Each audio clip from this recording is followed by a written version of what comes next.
welcome to the Mind Chimp podcast. Hey Jamie, welcome to the Mind Chimp podcast. How are we doing? Yeah, really good. It's so good to talk to you. Good. So roughly what time is it where you are right now? It just became 9 a.m. about 1 minute ago. So yeah, a little bit earlier than it is for you over there, I'm sure. Yes, it is indeed. It is now 2:00 in the afternoon on a Sunday. And the sun is Excellent. shining. The sun is shining over here. Yeah, same here, which is like so fantastic. We've had so many crazy storms lately. Wow. It's really interesting, I guess, just before we get into the podcast, we in UK probably have around about 4 days of sun and, the rest of the days are usually a bit dull and rainy. So what we'll do is we'll try and get this done within the hour so we can go and embrace the sunshine. Yeah, excellent. Perfect. So before we jump in, I want you to, I asked a lot of people, when they get onto the podcast to kind of give me their log line of, a summary of who they are and what they're all about. Do you have yours? Yeah, so for me, I've been in learning and development now for it's probably about 7 or 8 years. Fell into it kind of by accident. And what I decided to do right from the beginning was focus on digital and social media. For me at that time, Twitter, LinkedIn, things like that were a bit new. And I thought, well, if I kind of dig in and start to learn this, maybe I stay a step ahead of some of my colleagues. And that has served me well since I decided to do that. And so what my focus has been is kind of helping people see how digital can help sort of, I guess, amplify some of the great effects that learning and development should be about, like performance support, for example, just-in-time, on-demand learning, these types of things. And so I've been just, for the past bunch of years, exploring tools like chatbots and other sort of platforms to just see what works, what doesn't work, what could be helpful, what can make things more convenient. And so I find that that has been sort of the way that I've been playing, is helping people learn, helping people see and have a vision that's a bit more, a little bit more expanded in terms of what we can do as L&D professionals by adding in a few more of these nice little shiny tools, as people like to say. Superb. Instantly, I know me and you are going to get on, Jamie. And I guess that's kind of how we got in touch. We were talking about chatbots and how, Yes, the yes. value you could bring. And it was Mike Collins who actually put me onto you and Yeah, said we on should LinkedIn. Yeah. Mike is an awesome guy. Did you get to meet Mike? Did you? No, the thing about learning technologies there in London in January was that a bunch of the people I wanted to meet were on the trade show floor, and I have never seen a trade show that huge in my entire life. And I found it a little bit overwhelming and a little bit hard to navigate, and so I didn't spend as much time down there as I wanted, and then I wasn't then able to meet some people. But the other thing about learning technologies that I really liked was I had so many good conversations with people, and so those conversations were great, of course, and that's what I like about going to conferences, but it just also meant that I wasn't as available and out and about as I might have been to be able to run into some of these great people. So I'm hoping to be back in that city again sometime soon, because there's so many great people over there I'd like to meet, yourself included. Even though you're in Manchester, it's a little closer than Toronto or Canada. Very, very true. It's really interesting. I think before we pressed record, we were talking about how technology, it still fascinates me now how it's 9 o'clock over there in Toronto, well in where you are, and it's kind of 2 o'clock over in the in the afternoon, yet we're still able to kind of have this conversation. If it helps, I love it. If it helps, Mike is probably 15 minutes away from me, and Excellent. we have never met in person.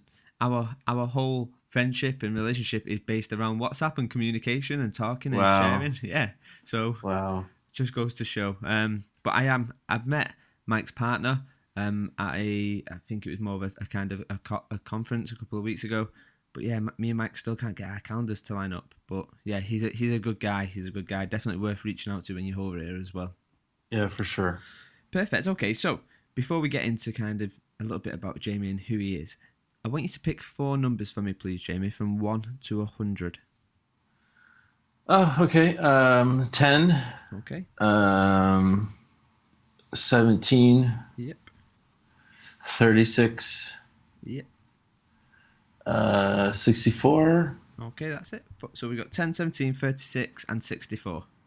Oh, I'm done already. Okay. Yeah, there you go. I wasn't keeping track. Yeah, no, it's fine. So question what I always ask the people who join the podcast: when you was in school, Jamie, and the teacher would say, "Jamie, what is it you want to be when you grow up?" What was it you would say?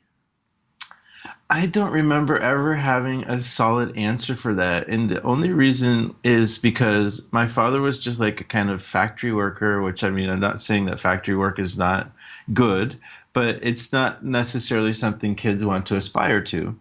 And my mom was just working retail in a toy store, which is also something that kids don't really go, oh, I want to sell toys in a toy store. So I didn't have a vision for that kind of thing. And we didn't have friends or neighbors who were doctors or lawyers or firefighters. And so for me, I just got super interested in art. I was always drawing, I was painting, I was doing printmaking, and I actually ended up going to art school. So I did want to become an artist, actually. And I guess the only reason I didn't is I had that fear of the starving artist kind of stereotype. And I saw some other people who were full-time artists, not really making good money and always struggling. And I thought, maybe I don't want to do that because I do want food on the table. So although it's kind of a regret of mine, and on one side of things, that's what I used to say, is that I was going to be an artist, and more specifically, someone who just was going to draw and create images for people that way. I didn't actually think that painting was my skill. So I was going to be, I think, what you call a draftsman. Okay. So there's a real good book which I read probably about a year ago. It's called The War of Art. And it's actually talking about that kind of, this image of a starving artist, and kind of really good book, actually. If you get your hands on it, it's probably worth a read.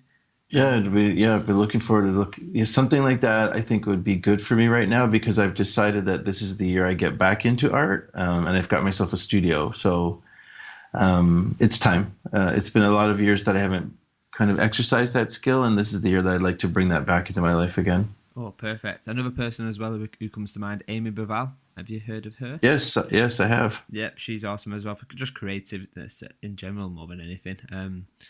That's kind of, I kind of look at her and look at what she's doing creative. She's been on the podcast as well, Jamie. So yeah, cool. Yeah. So okay, what I thought we'd do is, before we get into a little bit more depth about you, we'll play a little bit of buzzword bingo. I'm going to fire out some words to you, and I want you just to tell me what comes to mind when I say these words. Okay. First one is e-learning. Oh God!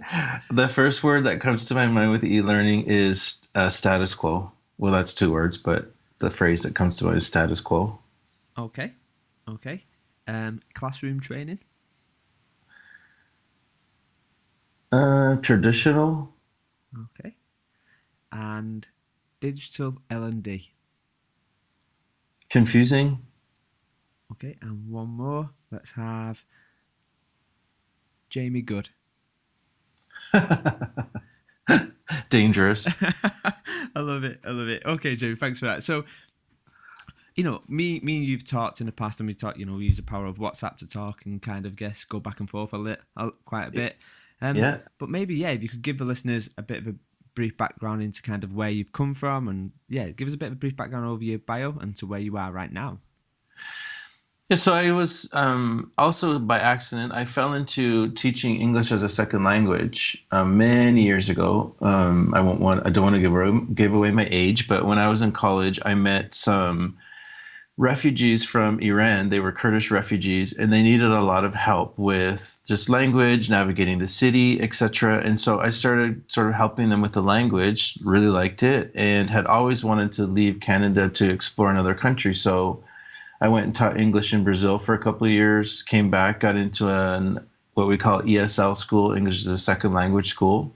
And after doing that for a while, I was kind of thinking, this is kind of the same thing over and over, because grammar doesn't really change, and vocabulary is vocabulary. So I talked to a friend who was in adult learning and development. He suggested the industry, which I had actually never heard of. And so I got a master's certificate in adult training and development, and simultaneously did an online online instruction certificate, and just jumped in. And so I think what I really like about it, because it's funny, everyone in my family, not everyone, but most of the people in my family are teachers on my mom's side, and I had never wanted to be a teacher. And it was sort of funny when I got into it. Everybody, my aunts and uncles, was saying to me like, "Oh, this makes sense. Like you're following in everybody else's footsteps." And it was never my plan. But what I like about it is that you get to help people, well, learn and develop. You get to help them get better at things and get better at life and open up their mind to more possibilities, see potential in things that they might not see. These are the things I really like about it, is that we struggle every day, I think, to figure out what life is about, how to navigate things, how to get to work and back. And then once we get to work, what do we do? And what do we do with all these meetings we have? And I like to be able to help people sort of wrap their heads around these things and see different skills or new ways of looking at things that can just make this all easier, because I think we struggle a lot, and to make life, I think, a little more, I don't know how to really put it, like not necessarily easier. I don't want to keep using that word, but just that we are able to figure out our place in it a bit better. And I think that comes from learning and development. Okay, so yeah, I guess kind of. So what is it you kind of where you at right now? What is it you're working on right now? And yeah, where we at? So actually, what I'm going to be doing today after I get off with you is meeting a friend of mine. We're going to take our hammocks, because we're super big fans of our hammocks. And we're going to find a couple trees in a forest nearby, and we're going to hang up in the hammocks with our notebooks and pencils, very old school. And we're going to talk and start building workshops based around the idea of self-care and mindfulness. And so alongside the art this year, another kind of direction I want to explore a bit more is mental health, or mental wellness, as I like to call it, with this idea of self-care, mindfulness, and just helping people in this space, because I keep hearing and I keep seeing stats about the rise in anxiety, depression, mental illness in the workplace, and it really, I find it a little sad. And because I have lived experience with mental illness and I've really dug in to figure out how to live with it, I want to help other people kind of in the similar scenario. And I think that men don't talk about it very much. I don't think that it's a popular topic among men to talk about mental illness. And because I'm not uncomfortable with it, it's not taboo for me. I would like to explore how I can help people with my learning and development background, with the digital experience that I have, and see how I can help people handle and maybe live with their struggles of mental illness a little bit better. So that's something I'm exploring now, actually, a bit more. Okay, superb. It sounds good, and it is. You know, you are on the money with that. You know, it still is a bit of a taboo subject, especially for men, um, which is such a shame. But I guess, you know, looking on kind of the internet about what you've been up to and stuff we've talked about. So you've been working a lot with empathy and stuff, haven't you? And Yes, yeah, yes. maybe So that's touch on it. that. Sorry, go ahead. Yeah, no, maybe touch upon that a little. Yeah, so that's the other piece I'm exploring, because I think that the empathy piece, first of all, is lacking in a lot of organizations, unfortunately. I think if you're a leader without empathy, you're going to have a really hard time leading the people that you're supposed to lead, and you're going to have a hard time having success in the marketplace if your company is not, not necessarily focused on empathy, but has it as part of culture, has it as part of the approach to each other and the customers outside the building. So empathy for me also, though, ties into mental wellness, in that if you're a leader, for example, and you've got people saying, I need time off because of anxiety, or I'm struggling with depression, I have a struggle with this other mental illness, and you don't have empathy, it's going to be very difficult for you to learn how to deal with that scenario. And so, for example, one of the larger banks here in Canada has reached out to me recently, and they want me to just basically share my story and talk about my struggles and how I'm dealing with what I'm working through, so that they can just fire questions at me, because they're having so many leaves of absences in their organization and they don't know what to do with it. And so I think the empathy, mental wellness will be something that I would be able to wrap together. Currently, the empathy piece for me is just helping people understand it, and understand it in a way that it's actually a skill and it's not just some thought or theory. because we often talk about things like these quote unquote soft skills like empathy, and saying like, oh, we need empathy. Empathy's so good. Put yourself in other people's shoes and try to understand them. Well, this is really great. But what does that look like as a skill or as a process or a day-to-day action that you actually do, as opposed to just talking about it? And so that's what I'm helping people explore is, yeah, you kind of understand empathy, but what does it look like when you get to work tomorrow if you want to demonstrate it in the workplace? Yeah. Yeah, perfect. And there's someone I'd put you in touch with as well, Jamie, after this. So a close friend of mine, Saki Mohammed, he created a great kind of workshop around empathy. He used to for a big telecoms company. So yeah, it might be worth you bouncing ideas. A top, yeah, real nice guy as well. Yeah, that'd be great. I love, this is like when we were talking about technology earlier, I think my favorite thing is the connections that I'd be able to make through, for example, like you mentioned, LinkedIn and WhatsApp for us, Twitter with other people like Helen Blunden. I think it's really fantastic how I've been able to expand my network, but also expand my vision and thoughts about things through technology. So just you talking about connecting me through digital tool, like I think it's fantastic. Yeah, definitely. So when you go into say these companies and stuff, and you go in and you look at kind of the workplace.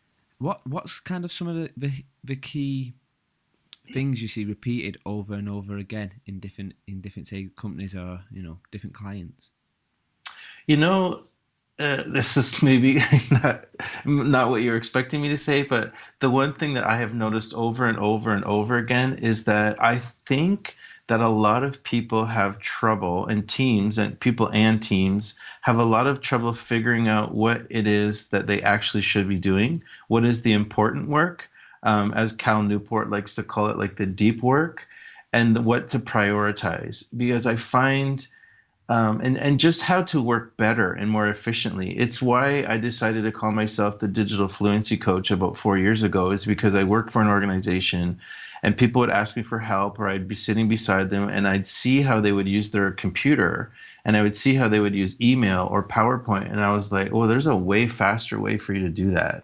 And I would teach people like, special like little tips that would help them just get things done faster. And that's something I keep seeing over and over again, is that we showed up at work, we were given the laptop and the login, we got a cubicle or a desk or whatever, and then we were given the Microsoft Office suite, but no one showed us how to actually use it. We just had these things thrown at us, and then so we created these bad habits of how we use these tools that have never gone away, and they're inefficient. They don't help us prioritize us properly and focus on the things that actually matter. And I think that's the thing I keep seeing over and over again is helping. And that's why I decided to do the digital fluency piece, is to help people get better at digital so they can get better at what they do and focus on the things that are more important and actually make the company money and actually make a difference. Okay. It's really interesting to talk about kind of, tips and hacks and stuff, I guess. So here's a question for you. So what's the one thing, the 80-20? Let's use that respect. So, example being 20% of my contacts in my phone, I dial and speak to 80% of the time, where the other 80% I only speak to 20% of the time.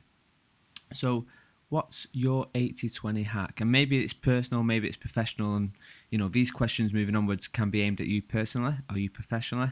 But what's your biggest hack to save time in what you do? Wow, that's a big question. There's just a lot of things that I try to use. I find, honestly, it's so funny. It sounds maybe old school, but I really like my notebook and my pencil. And pencil or pen. I just really prefer a lead pencil. And what really helps me sometimes is I just think like we have this like to-do list addiction, I think, in modern society. Like if you go on the App Store, you're going to see probably 15,000 to-do list apps, and there's more on Product Hunt every day. Great, like it's great. You have these to-do lists, okay, it's sort of helpful, but then you write down 20 things you want to get done today, and then you look at it and go, oh my God, how am I going to do this? You feel so overwhelmed. So my one thing that I learned a few years ago that I think really helps me, I'm going to combine this with two things if that's okay, but just to write down like 2 or 3 things that I absolutely have to get done today, on a notebook, and then I just cross them out when it happens, because that a lot of people say, and I agree, that crossing things out makes you feel like you actually accomplished something.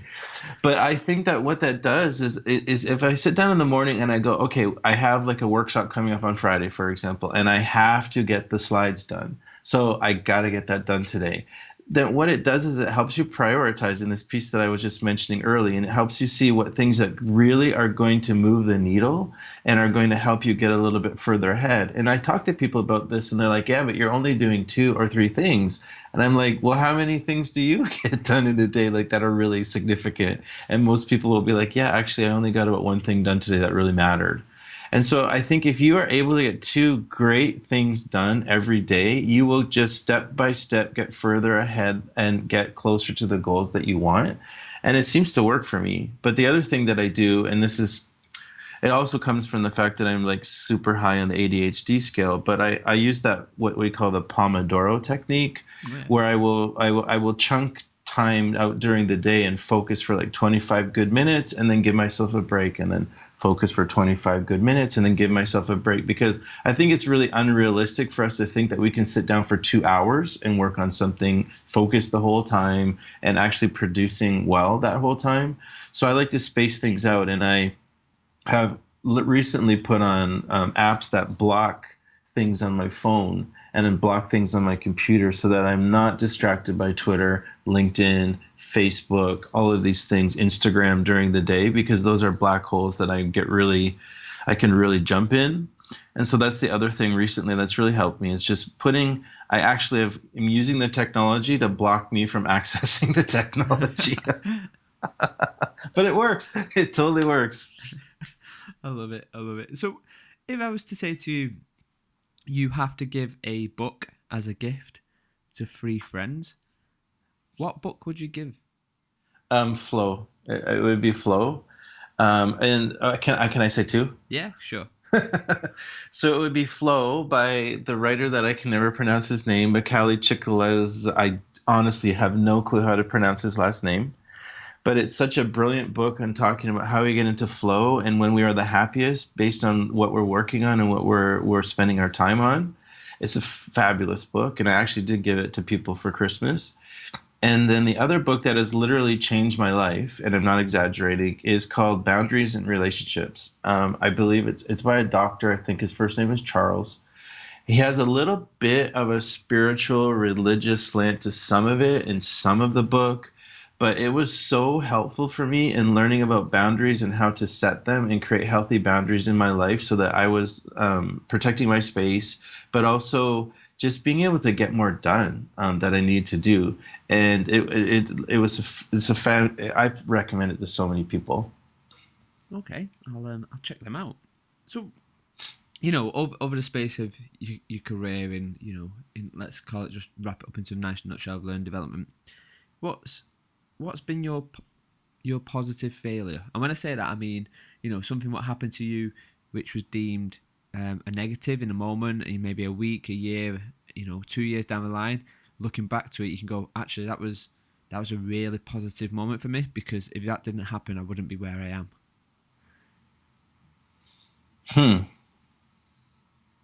That's another really good question too. What was my positive failure? I think, so it's so interesting. I'm going to have to think about this for a second. Yeah. And sorry for those of you listening for this little bit of pause, but this is a really good question. I believe my mistake, so I'm going to think recently, because I make mistakes all the time, but I think one of my kind of mistakes was thinking that digital was going to be the thing, and social media was going to be the thing that everybody was going to use, and no one would do e-learning anymore, and classroom training was dead. And I actually wrote an article on LinkedIn a couple years ago saying like instructional design is dead or something like that, and oh my god, did people kill me for that one. But I had this like real kind of like, oh, digital is going to change the world. And I think that was a mistake in that it's not necessarily the reality on the ground, so to speak. And not everybody embraced Twitter like I thought they would. Not everybody embraced Facebook like I thought they would. And it's still like it's still something that a lot of people haven't got their heads wrapped around. And I think that was a bit of a mistake on my part because I think I sounded in the public sphere. I think I sounded a little bit too pushy, a little bit too aggressive. I think it didn't help me, quote unquote, gain fans and a lot of allies. I think I pushed a lot of people away when I was trying to share a message that I thought was important. I still think is important, but I think I could have done it in a better way. But the positive to that is that because it kind of made me, quote unquote, dig in my heels, it forced me to dig in further and actually go look at some research, talk to more people, explore a bit more, and understand what it was like for people who were fighting against me and say, like, why are you so opposed to this idea of digital? And I think that really is actually ended up in the end served me well so that I'm not just, it's the empathy piece. It's helping me not just speak from my own experience and my own opinion, but seeing where it sits for other people who are stuck in like an insurance company, for example, where they don't have a choice, where the LMS they were given is the only thing that they can use and where IT locks everything down. I think that, so that is, I think would be my answer, if that makes sense. Yeah, no, and I think you touched upon something as well. You know, I think what I was talking to an executive coach about just people, you know, in learning development. And I think even though we're in the world of learning development, we have a lot of fixed opinions. Yes. And I just think, look, at the end of the day, everyone's got an opinion. And whether my opinion is right or whether it's wrong, we're all equally allowed to have our opinions. I can say the sky is blue, you can say the sky is green. That's completely fine. It's your opinion. And I think what you see now is you see either people becoming slightly aggressive because they don't agree to your opinion, and slightly probably attackive in a way. Yeah, but more than slightly. yeah, exactly. But I just think, you know, we're grown-ups. We're allowed to change our mind. If my opinion is the sky is blue, and then next week my opinion is the sky is green, I'm allowed to change my opinion. Yeah, we're grown up. We you know, we're allowed to change our opinions. We don't be fixed in it. And especially when we talk to kind of, you know, people within learning development, our users, our learners, or whatever you want to call them, we're talking to them about this kind of growth mindset, fixed mindset, and, you know, being able to, you know, adapt to change. So I think sometimes maybe we have to kind of, eat our own porridge, so to speak, and, you know, be flexible with our opinions and our ideas. Yeah, I think I totally agree. I think one of the pieces that I recognize is there is this thing called fear. And it is pretty strong in the experience for a lot of people. So when you are working and you're kind of doing like the traditional approach to any kind of job and you see and hear about social media and the cloud and big data, AI, machine learning, I can see that it would create some fear in people that don't know what the hell it means and are thinking, am I going to have a job in 4 years? Like there's, I think this is natural tendency for us to look at things as that we don't understand. We perceive them as threats and we want to run from them. And so I believe that was the experience that I was having when I was putting these things out online. It was appearing to be a threat to many people. And I used to write it in that way. I would say, like, this is a threat to L&D, like this is a threat to your job. Well, what are people naturally going to do? Their brain is just going to see that and go, okay, I'm not touching this. Yeah. And that makes total sense to me, because I feel like that about things as well. So it's hard, but the problem I find with this is that I think, and this, I don't know how this is going to land for people who are going to listen to this later, but like what really frustrates me about the era we're in right now, which people are kind of calling the Trump era, where there is this absolutely insane divide in the United States between Trump supporters and people who don't support, where they're sometimes not even able to talk to each other without yelling and screaming and stuff. I find that this attitude is seeping into L&D online now. Like I will see people talk about L&D myths, you know, like learning styles and Myers-Briggs and all these other things. And and the sort of anger and the attack mode that people get into makes me feel like we're replicating what is in the political arena. And I'm not saying that it's great that we continue carrying myths throughout the years in the L&D space, but if someone goes into a classroom and their number one intention is to help people learn, and they believe that learning styles are a thing, and so they've designed their workshop to try to address these quote unquote different styles that everybody learns. And then people go in the workshop and there's a variety of activities. There's a variety of things that this person is designed because they think that people want to absorb the content in these different ways. I sometimes think, like, is that so terrible? I'm sure the people still learned. I'm sure they still had fun. And that facilitator probably enjoyed the experience as well. But if that person was to put out on LinkedIn, oh, I did this workshop today and I addressed these different learning styles, I can guarantee you that there are a number of L&D people who would attack them immediately and say, please stop propagating this myth. Stop. This is not true. Here's the science. I get it. Like, I totally get it. I know that the research is important. I love what Patty Shankar is doing, for example. And I love that people are taking research and applying it to ideas so that we're not going based on assumptions. We're not going based on guesses like I think we have for too long. But at the same point, if there's somebody somewhere who wants to do that workshop, let them do it. Yeah. Like, I think we're in this dangerous space right now where we're taking sides and we're pushing people down, and it is not easy to put yourself out there on social media for everyone to see and expose yourself. It takes a bit of courage, and I think we need more voices. Like Helen Blunden says, we need a variety of voices out there online. We need more opinions, and I find that a lot of people currently are pushing down other people's opinions too quickly, and in ways that are seemingly more harsh and aggressive than they need to be. And I just wish it wasn't like that. If you come to me next week and you text me on WhatsApp and you say, the sky is green and I believe this now, I'm still going to be your friend. I'm still going to think you're a good guy with good ideas and good approaches to life and work. It's not going to change my opinion about you. And I think, unfortunately, right now we have this kind of idea that if you believe these things, you are not in my group. Yeah. Right.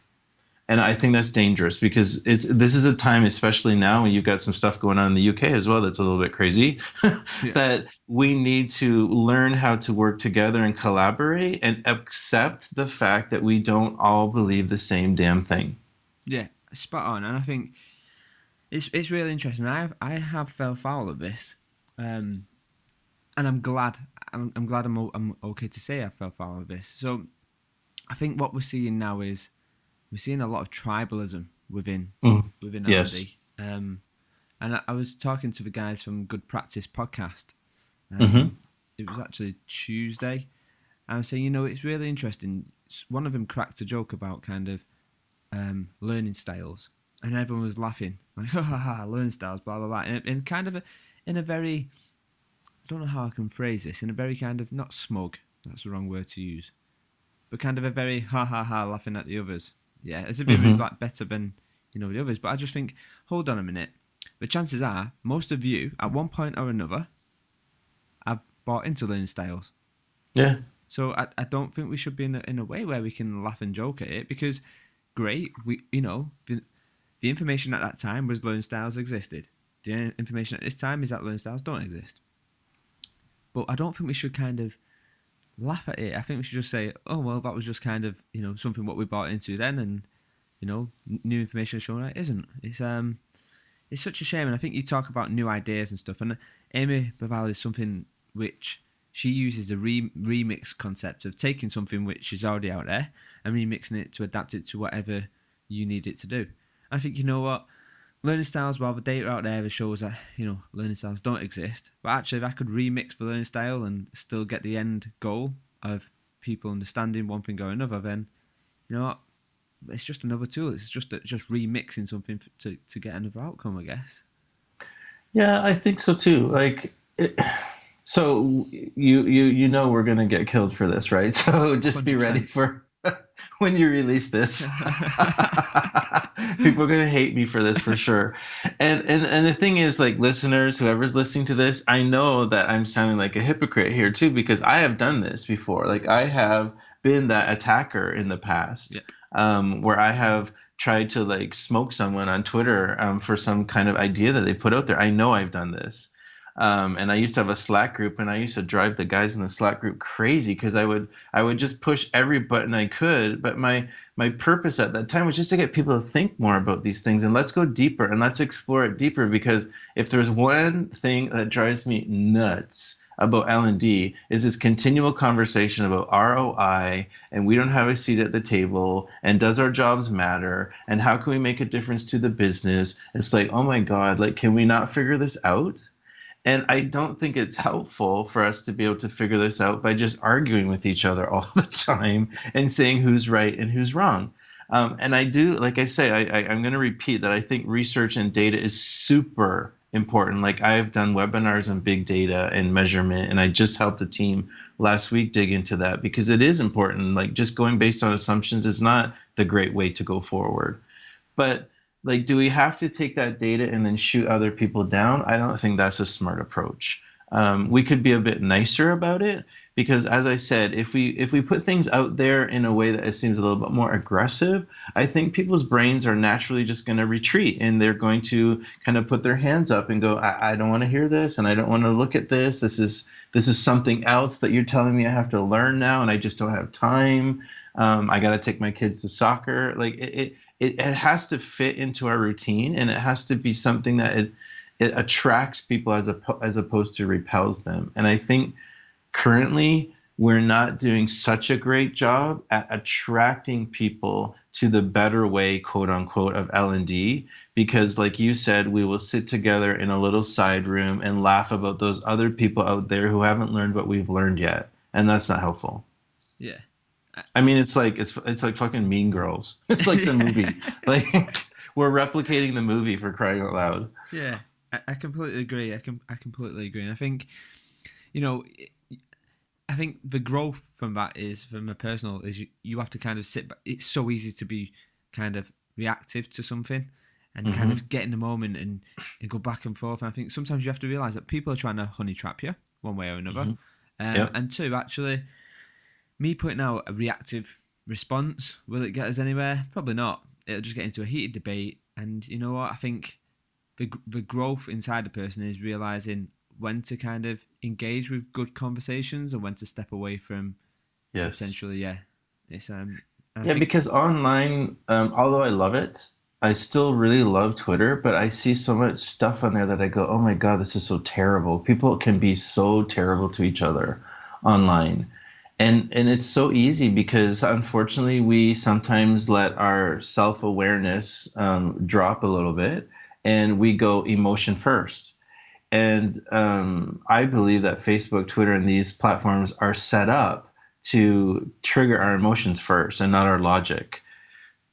And you will see this in people's responses, and it's unfortunate. I think we just need to step back sometimes and think about it. Like, there's often nowadays now where I do not respond to a tweet immediately. I wait a couple of hours or even a day. And I know it frustrates people because we have this instant, we want these instant responses, but I will wait because I know if I go to sleep, wake up in the morning, the world always looks different the next day, and I might respond better and differently if I let it sit. So sometimes now, like, you'll even notice you had been tweeting me a couple of weeks ago or even last week, and it took me about a day and a half to respond to you.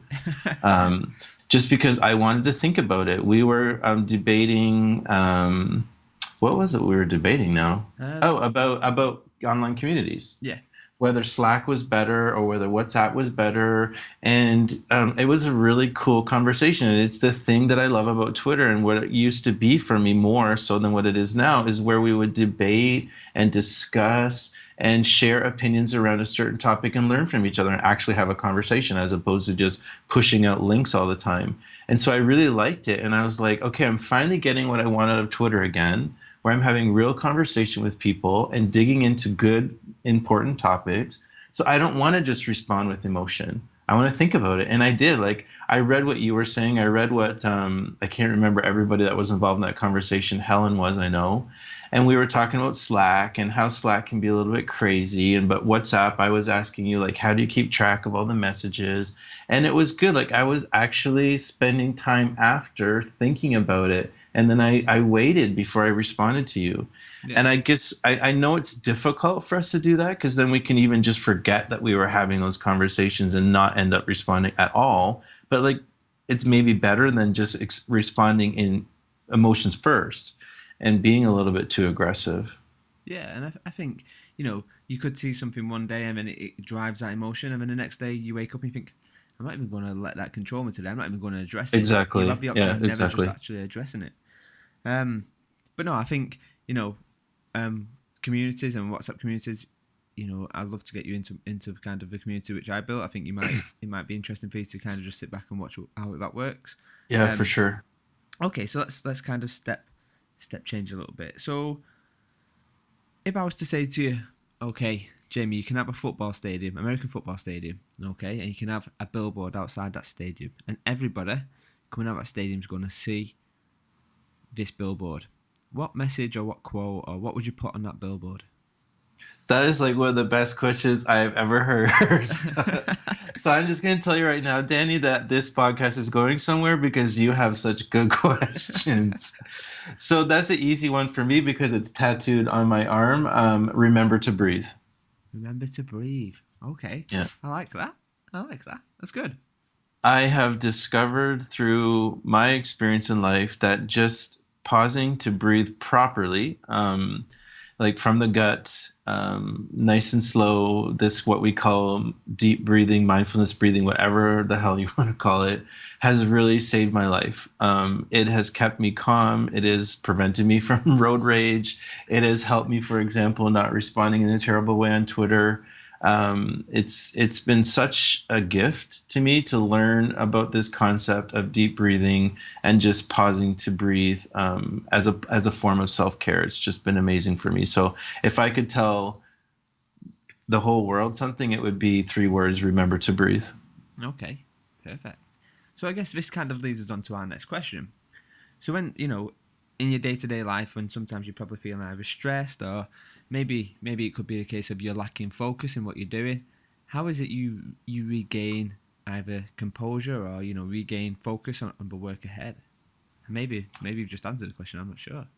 Well, so yeah, I do breathe a lot because it's something that's always with me and people don't necessarily see it. So if I'm in a meeting that's frustrating me, which I'm sure everybody listening has had one of those, you can't walk out.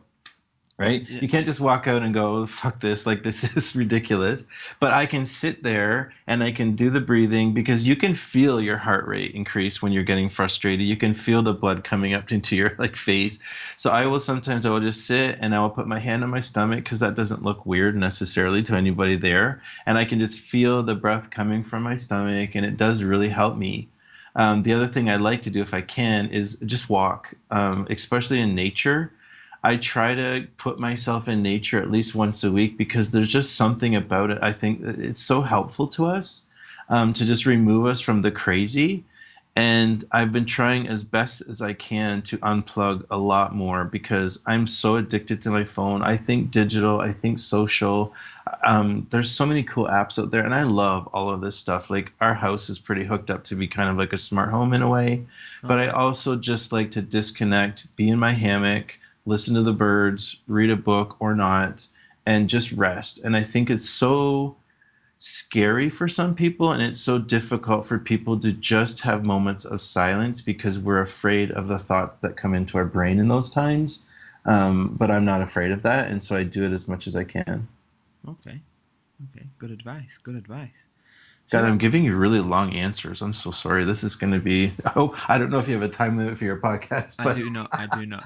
And this is another good thing. I think, one of the things which I've noticed while doing this podcast is these podcasts could go on for easy 3 hours. Because even on just one topic, you could kind of pick it apart and go back and forth and listen to each other's ideas. So it's literally so easy to make these, as long as possible. But don't worry about time, Jimmy. I've got all the time in the world. So if I was to say to sum up to me, How would you explain? Yeah, let's do it this way. How would you explain to a 3-year-old what it is you do? Oh my God, these are really good questions. Man, I Yeah. want to steal some of these. Yeah, definitely take them. I'll send them over. Explain it to. So I have a 4-year-old nephew. So how would I explain? He's totally like enamored with me. He's so cute. And so how would I tell him what I do? Um, I would say I try to help people get better at work and life. Okay. And Okay. I'm not sure that he would understand that. But if he asked me, well, what does that mean? Then I would say to him, when you go to school some days and the teacher is talking to you or a friend is talking to you and you don't understand what it is they're telling you. And I can guarantee you he will say yes, because I will ask him what he learns at school and he's like, I don't know. I didn't understand. He's so cute. And I would say, well, in that moment, I'm trying to figure out how I could help you understand that thing you heard or what the teacher was telling you, so that you don't sit there, feel confused or feel shy or feel embarrassed. And I think that he would get that. Okay. Good explanation. So if I was to say to who's the top, and we're going to do 3 questions with, I'm going to hold you to 3 answers for each one. So first one, if I was to say to who's the top 3 people who you are following or interested in, and it could be people who are new to the scene, people who are doing things differently, or people who have been here a long time, what 3 names come to mind? Uh, so I would definitely say Helen Blunden. She is a rare, special person in our field. Well, I don't want to say just our field. Like, she expands herself, I think, much more outside the L&D world than just putting her in that box. But Helen is this, I call, like, explorer. Okay. She is that type of person that should be sent to Mars when the first mission goes, because she will get out of that every single thing that everybody would want to know and see and learn. I was watching her and her husband on Snapchat yesterday, and I was like, this is a gift. What she does is a gift. And I get really frustrated, though, when I see the amazing efforts and exploration and discovery she puts into her work, and I don't feel she's recognized enough for it, and I don't think she actually gets enough work from what she does as well. I think having someone be that brave to share so much for the rest of our benefit online is, as I call it, a gift. Okay, yeah. So I would say Helen. Oh God, these are long answers. I'm so sorry. The other person who is recently part of my network is Trish Yule. Last name is UHL. I met her in London with Shannon Tipton. Both of them made my week in London amazing. And Trish has this forward-thinking view on L&D and data and measurement and all these like incredible things that I think is worth listening to, and the explanation she gives I like. And what I asked her is, like, how are you able to convince people about these ideas? And the thing is, she's working in emerging markets where they don't have the years of the traditional status quo to struggle against. And so they are embracing the new and the approach that I think we need to approach here. So I think she's really exciting. It's exciting to watch what she's doing and to hear about what she's doing. She has a webinar coming up, actually, that I'm going to take part in. Even though it's 5:30 in the morning for me, I'm still going to sign on because I love what she's talking about. Okay. And the other person who I am paying the most attention to, that's a really good question. There's so many people I follow. Oh my God. I'm spending a lot of time with NPR podcasts, and so I'm going to say NPR as a person because I'm cheating, sorry. But they are putting out so many thoughtful podcasts that just really are helping me translate some of that information into the L&D space, like Hidden Brain, Invisibilia. These are wonderful podcasts where people are digging into important things in storytelling fashion that I think not only can we learn from as a topic, but also their approach, because storytelling is something I think we need to bring into L&D more. So I'll say Helen Blunden, Trish Ewell, and NPR. Perfect. So Helen is awesome. I need to get her on this podcast, and unfortunately, yes, I don't think I'm going to get her in season 1. Season 2, though, is going to be a slight shift to what season 1 is about, and I think she's going to be the perfect guest for that. Trish, I don't think I know Trish. I don't think so. That's one to be to kind of follow on and see what she's all about. NPR is, you've kind of used it as a trick, like a get out, but it's going to push you for the next question in just a second. But I think NPR is great. Hidden Brain, Invisibility. I was talking with someone recently about one of the episodes which you had around. It was BP, not BP. It might have been Shell. And it talks about how they had to teach the people on the oil rigs to cry, to share. Yes, empathy. That's an awesome episode. Yeah, such an awesome episode. So yeah, I think it's interesting that there's some good correlations there between us. Okay then, so they're the 3 people. Okay, let me ask you this question. What are the 3 tools, resources, or take that very loosely, however you want to take it, what you use at the moment? And let's say this, you can't use social media because that's too easy, and you can't use Google. Oh, it's funny. I don't use Google very much. That's funny. It's not my go-to search engine. Okay. So I would say the library. I have always been such a huge fan of the public library since I was in 6, 7 years old, and I was reading Tintin like crazy. I have always had the library as part of my life. I've always had a library card, and I'm constantly using it. The fact that I can get access to lynda.com, for example, I can get free audiobooks that I can put on my phone to listen to while I'm on a plane, for example. All of this is just, I think is such a gift that we are able to get all this free knowledge and free support from wonderful people who run the public library. So that would be for sure one of my tools.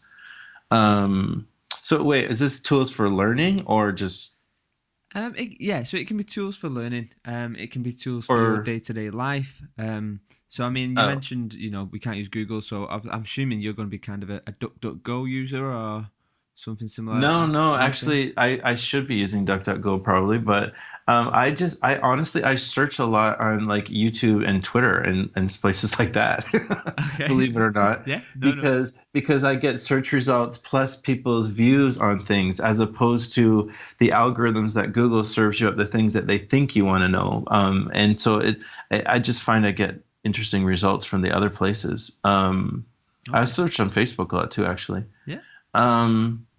So tools, like I find another tool that I like is it's good. I don't know if it sounds crazy or not, but my notebook and my pencil, because I think it's really important sometimes for us to get the thoughts out of our head and get them down on paper so that we can connect dots better, we can evaluate better, and we can just free up our mind sometimes too. Like if I'm sitting there and I'm thinking about, let's say, for example, that I was working yesterday, knew I was going to do the podcast with you today, and while I'm working, I'm thinking about, oh my God, what am I going to say in the podcast? Well, then I'm not concentrating on the work that I need to get done. So I will often take those thoughts and just write them down in the notebook beside me just to get them out of my head. So that's a good tool for me.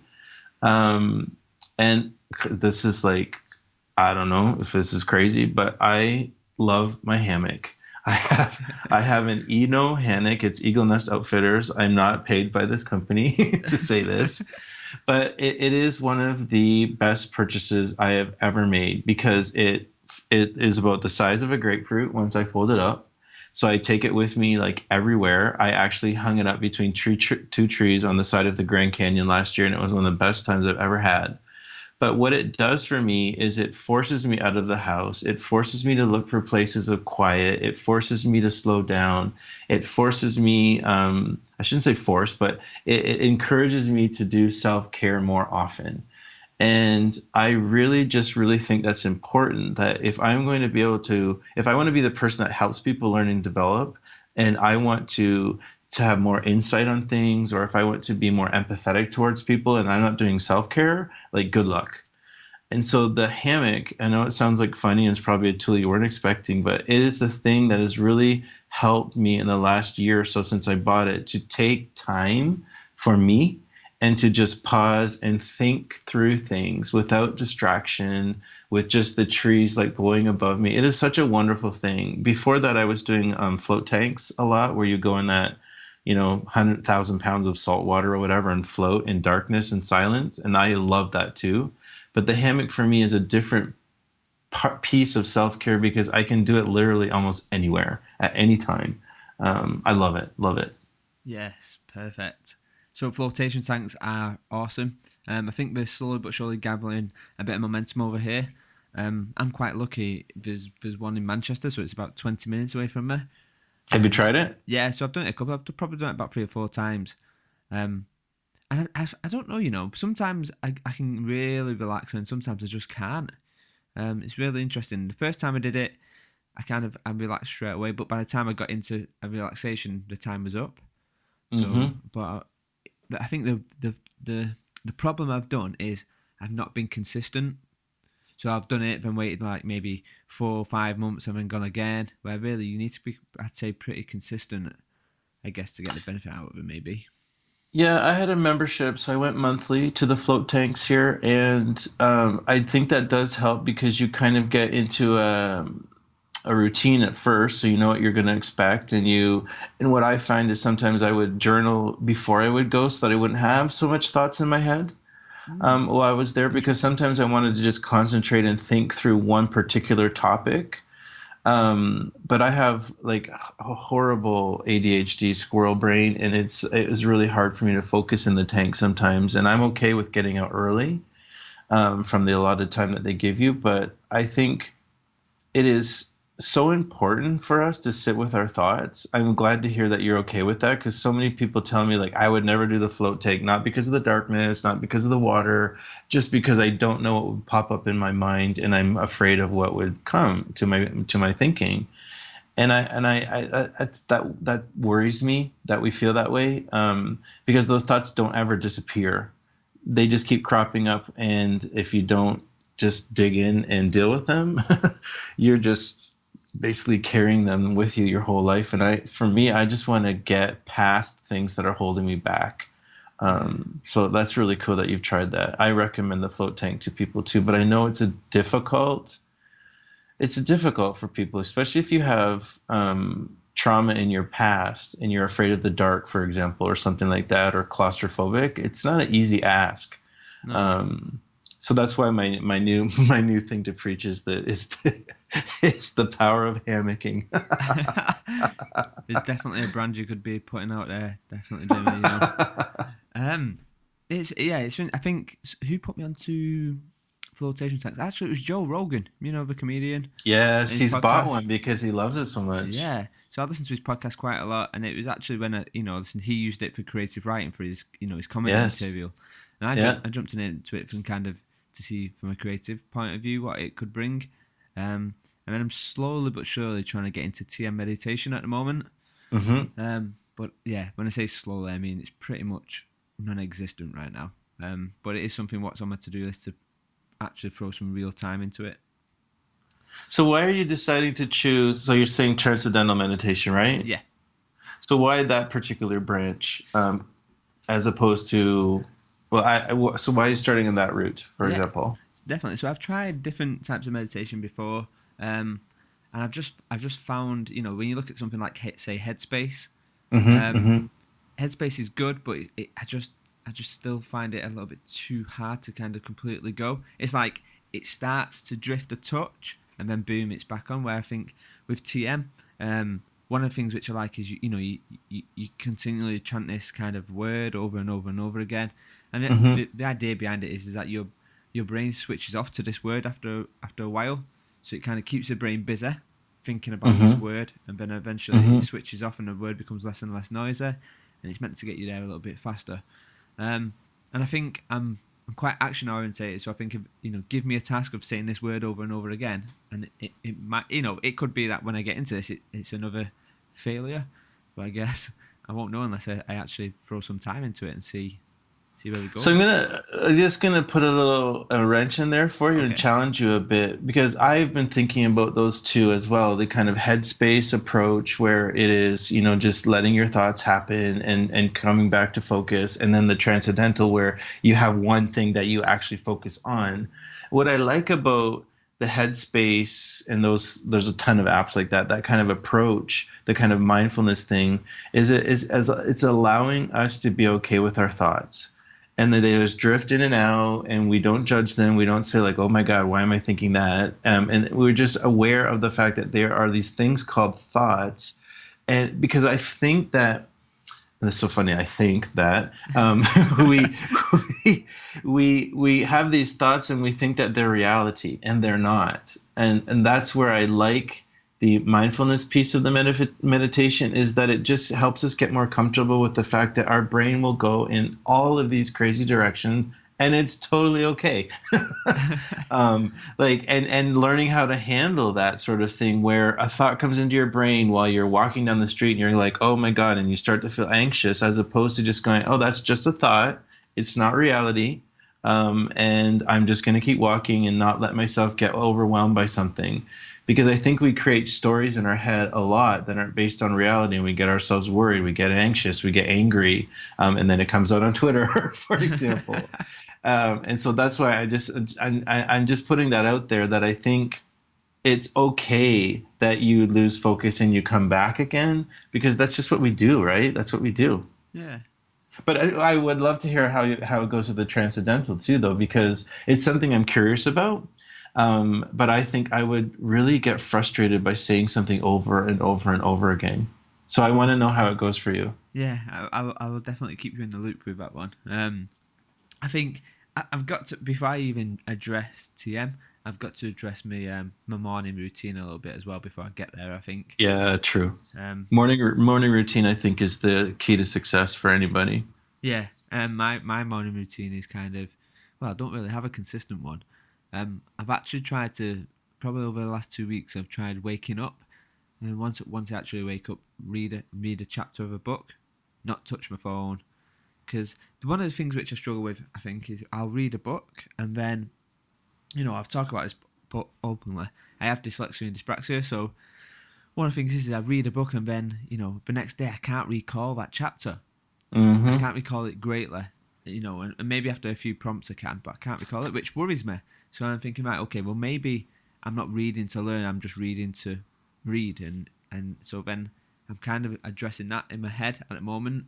It's kind of, okay, well, maybe the time at which I'm reading, my brain is completely frazzled out. So maybe I need to just change my routine of times to read. I'm going to recommend something too. I'm going to be writing a blog post on this soon. I just haven't got around to it. But there is this tool that I think is... So do you ever use a Kindle? Yeah. So there's this tool that I think is brilliant. It's called Readwise. Okay. And I've been using it because I'm the same as you. I will read, and then like the next day I'm like, what the hell was that chapter about? I don't even remember. And then I go like, well, why the hell am I reading if I'm not remembering this stuff and not retaining it? Because then if I'm not retaining that, then I'm actually not acting on it either, unless it's fiction. Then I don't have to. But Readwise, I've started using. Oh my God, it's so fantastic. So you will... be on your Kindle and you'll be reading, and in the moment you're like, oh, I really like this sentence, I like this idea, or I like this paragraph, right? Okay. And what you can do is you can highlight it, because in the Kindle you can highlight it, and then what Readwise does is it collects these highlights and it serves it back to you in email in a schedule that you choose. Oh, wow. And I love it because it's actually your own personal performance support. Basically, you provide yourself with retrieval opportunities, and I love it because I'm now in my inbox. I have it scheduled, I think, for every 2 days, and I think I have four highlights a day. And so it will just pick, and you can favorite things so that you get some of these highlights more often. And oh God, it's so good. So I will like tomorrow's email, for example, from Readwise will give me 4 highlights from things that I've read, and I'll be able to then have that top of mind again, that idea that I probably forgot because I read the book probably 2 months ago, right? It's such an excellent tool. Oh wow, Yes, thank you for that. I'll And check the that and out. the other piece, just a sort of a pro tip, quote unquote, is that if you're on Chrome, I don't know if you use it, but I've been using it for years. It's the Send to Kindle Chrome extension. And so if you have a blog post, like Connie Malamud, for example, will write some cool stuff, and I will grab that blog post, send it to my Kindle, read it on my Kindle for the express purpose of wanting to highlight pieces so that Readwise will send it back to me. Wow. Okay. Okay, this is good. And what was that? What was that called again? Readwise. And the Readwise and the Chrome extension. Oh, send to Kindle. Send to Kindle. Send to Kindle allows you to send like any blog post to your Kindle. Right. Okay. Perfect. So it's kind of like what Pocket is, except that it lands on your Kindle, and then you can highlight it so that you can get it sent back to you in Readwise. So it's this really great thing that I've started doing this year. So I feel like I want to read again because I know that the important pieces of a book that I like, I will be able to see them again, as opposed to like moving on to the next book and forgetting the stuff that I read in the previous book. Wow. How cool. Awesome. Yes. Thanks for them. I will definitely be adding them onto kind of my Chrome extension for sure. And yeah, awesome. So I guess and we've touched over the hour mark. How are you for time, Jamie? Are you okay? Oh yeah, I'm fine, and I think I didn't get to your third question yet because I'm going on so many tangents. No, it's fine. It's fine. Okay, so my next question would be: if I wanted to 10x my work, what 3 tips would you give me? Oh my God. I've probably mentioned it like I'm gonna have a theme going here, but I think we have to have times to pause and reflect. Um, just constantly going forward and not pausing, I don't think it works. So I would say that. It sounds funny, like you want to 10x your work, and I'm telling you to pause more, but I do believe that pausing and reflecting actually really helps us. Um, Unplug more often. There's a book that I just read from the woman who is the host of, I believe she's the host of either Note to Self or Invisibilia. And she has a book called Bored to Brilliant. And it talks about unplugging and the difference it makes in our lives. And I do believe that we need to unplug more often so that we focus on the real stuff and not get so distracted by all these arguments and all this news and all this shit about Trump and Brexit and all these things that are just taking us away from what we need to do. Okay. And the other thing that I would say is if you want to 10x your work, I love my notebook and pencil, of course. I like just conversations like this, of course. But I do believe you cannot 10x your work, so to speak, without digital tools. I don't think you can. Okay. And so figure out what is going to work with you on your phone or on your laptop, a couple of tools that are just going to help you get more done. That's the reason they exist, and for the most part. And I believe that there are some incredible things out there that can just help us offload some of the stuff that we waste time with that it doesn't necessarily matter. Like, for example, just like if you're a consultant, for example, and you've got receipts and expenses, why the hell are you still carrying those paper receipts around in your pocket when there's apps that you can just take a picture of it, right? Like just these simple things like that can make our life a lot easier. Yeah. Completely agree. And I would say my number one tool for that is LastPass. LastPass. Okay. This is good to know. Because we need good passwords and we can't remember them, and LastPass just does all that for you. Ah, cool. Okay. It's really interesting. If you think about how much time people have spent on forgetting a password and then trying and then clicking that button that says forgot password and then trying to think of a new one, if you just think about how much time you've done that and you would save with one app, wow. Even that is good. It's actually a really good point. And then it's not even that; it's the fact that you've got to go through your emails, click the links to say that right, the password, yeah. Right. And all you probably really doing is adding another digit onto your originally old password, what you forgot about.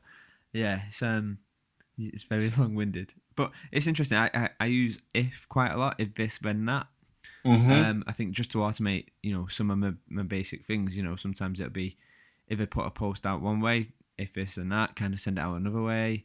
You can Mm-hmm. be as complex or as simplistic as you want with that. But I think ways to automate. I think automate the low impact and low priority work is probably Yes.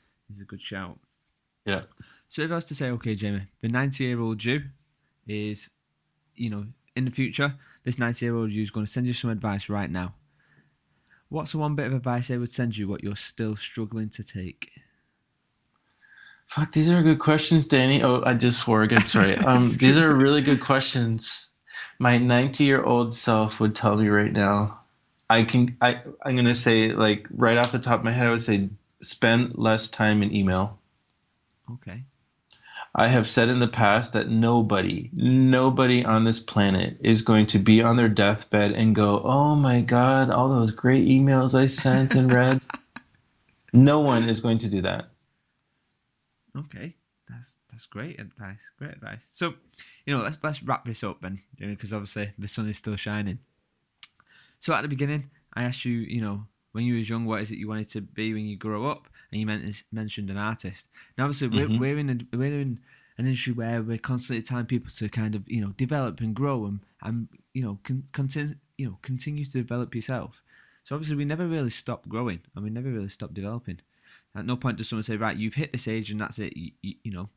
That's it. You're all grown up. So if I was to ask you the question now, Jamie, what is it you want to be when you grow up? What would you say? Oh, now Yeah. an artist. Perfect. Okay, this is good. This is good. So at the beginning of the of the start of this podcast, I asked you to pick some numbers out, and this was really simple. These numbers are tallied to a list of random items what I have. So your numbers. Okay, okay, Danny, this is genius. This is really you really thought this through. I'm really impressed. Okay, sorry, keep going. No, thank you, thank you. So these four numbers are tied to a random list of items. Okay, and the thing is really really simple. You're on a desert island and you have these four items. I just want to know what it is you would do with these items. So you have a glow stick, Oh my God. a bookmark, some face wash, and this was really interesting, this next one, and you have a pencil. So what would you do with these four items? Uh, so funny. This is awesome. With the glow stick, even though I never went to raves, I just skipped over that whole thing. And from Manchester, you're probably like, what? Okay, so I would honestly, I would have songs in my head, and I would just do my own solo rave on the beach with the glow stick on that deserted island and just dance. I think that would be amazing. Okay. Um, I'm a big fan of house and deep house music, so there would be a lot of songs I'd have in my head for that.